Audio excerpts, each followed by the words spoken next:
Toby the tram engine was amazed. There, standing before him, was the legendary old warrior. Thomas had scared Toby by telling him it was a ghost story, but in reality it was just a little engine called Bertram, who turned out to be very friendly. "Just wait until I tell the others about this," laughed Toby. Later the next morning he met Thomas at the station. "So the old warrior didn't hunt you down last night, then?" Thomas teased. "Quite the opposite," replied Toby excitedly. "I actually found him. He's a little old engine called Bertram, not a ghost." Thomas just laughed. "Really, Toby? Trying to use one of my own tale against me? You might fool Percy, but you have to wake up earlier to trick me." Thomas had heard the legend of the old warrior from his driver and thought it nothing more than a silly make-believe. Nothing Toby could say managed to convince Thomas about Bertram's authenticity. I didn't help that Bertram had been sent to the works, leaving Thomas unable to see him for himself. It was a few weeks later when Toby's driver awoke him excitedly.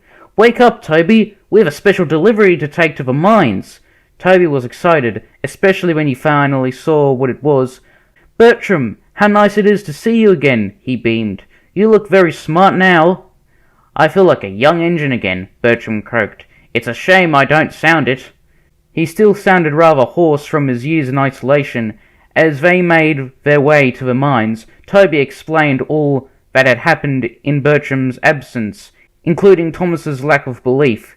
When he finished, Bertram laughed. "Thinks I'm a still legend, does he? What fun. He'll certainly have a shock when he does see me. Just think of the look on his face." It was then Toby had an idea. That evening, Thomas arrived at the mines with the last supply train. "We're on guard tonight, lad. Fat Control's orders," called the driver. Thomas was cross. He wanted to be back in his warm shed, but he knew there was nothing he could do. Night quickly fell, and Thomas was still grumpy, but he couldn't help but feel slightly uneasy. "It's that Toby filling my smokebox with that silly legend," he muttered to himself. He was just starting to relax when suddenly... "Thomas!" Thomas froze. A chill ran through his boiler as a ghostly cackle echoed around him. Who's there?" he stammered, trying to sound as brave as he could. "I've come to get you, Thomas," wailed the voice. "You should have believed." Suddenly, a shrill whistle cried out. Poor Thomas was so frightened he shot back right into the buffers. "Goodness me," chuckled Bertram in his poor old voice. "You look as if you'd seen a ghost." Thomas's eyes shot open. There beside him were Toby and Bertram, with innocent grins on their faces.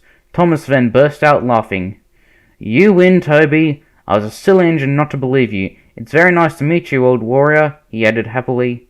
"As it is to meet you," Bertram smiled. "I hope I didn't scare you too much." Everyone laughed before the three engines began to chat happily away like old friends.